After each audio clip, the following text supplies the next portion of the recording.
ద్వితీయోపదేశకాండం 30వ అధ్యాయం 19వ వచనంలో దేవుడు ఈ యొక్క ఆప్షన్ని మానవాళికి అందిస్తున్నాడు. ఏమందిస్తున్నాడు అంటే, నీ ఎదుట నేను శాపాన్ని ఉంచిన, ఆశీర్వాదాన్ని ఉంచిన, నీకు శాపం కావాలా కోరుకో నీ ఇష్టం, ఆశీర్వాదం కావాలా కోరుకో నీ ఇష్టం. నీ ఎదుట మరణాన్ని ఉంచినాను, మరణమును పట్టుకుంటావా నీ ఇష్టం, జీవమును పట్టుకుంటావా నీ ఇష్టం. నేను బలవంతం చేయ, మరణాన్ని పట్టుకుంటూ ఉంటే నేను వెళ్ళి నిన్ను ఆపను, శాపాన్ని పట్టుకుంటూ ఉంటే నేను ఆపను. ఎందుకంటే బైబిల్ గ్రంథము 3 కాంపోనెంట్స్తో నిండి ఉంది. ఒకటేమో వాగ్దానాలు, రెండోదేమో ప్రవచనాలు, మూడవదేమో దేవుని యొక్క పద్ధతులు. చాలాసార్లు క్రైస్తవులకి తెలిసింది ఏంటిదంటే, ఆ దైవజనుడు ప్రవచించినాడు, నా జీవితంలో జరుగుతుంది, దేవుడు నాకు ఈ వాగ్దానం చేసినాడు, ఇది జరుగుతుంది అని అనుకుని we will waste our time, మన సమయమునంతా కూడా వృధా చేసుకుంటాం. కానీ నీ జీవితంలో ప్రవచనం నెరవేరాలన్నా, వాగ్దానం నెరవేరాలన్నా దేవునికి కొన్ని పద్ధతులు ఉంటున్నాయి. హల్లెలూయా.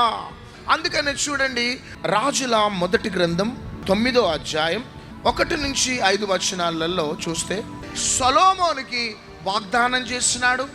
రెండోదిగా సొలొమోనుకి ఒక ప్రవచన వాక్కు రిలీజ్ అయింది. కానీ మీరు నేను చెప్పింది చేయకపోతే ఈ మందిరం మీద ఉన్న మహిమ నేను తొలగించేస్తాను.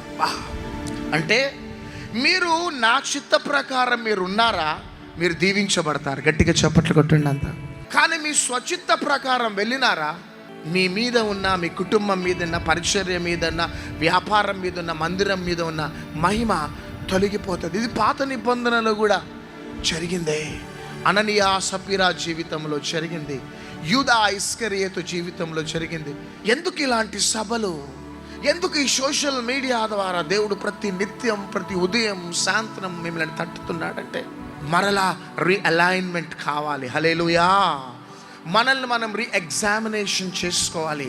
ఎందుకంటే మరలా కోల్పోయినవన్నీ మరలా పరిశుద్ధాత్మ దేవుడు మనకి అనుగ్రహించబోతున్నాడు.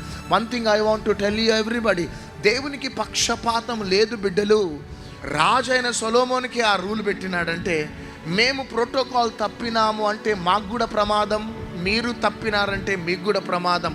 అందుకనే ప్రతి నిత్యము నీవు ఒకవేళ స్వచిత్త ప్రకారం పరిగెత్తుతున్నావా, మై సన్, మై డాటర్, దైవ చిత్తంలోనికి నువ్వు వచ్చేసాలి. దైవజనుడా, స్వార్థికుడా, నీ స్వచిత్త ప్రకారం నువ్వు పరిగెత్తుతున్నావా, మరలా నా చిత్తంలోకి రావాలని దేవుడి సభల ద్వారా, ఈ యొక్క సోషల్ మీడియా ద్వారా దేవుడు మనల్ని దర్శిస్తున్నాడు.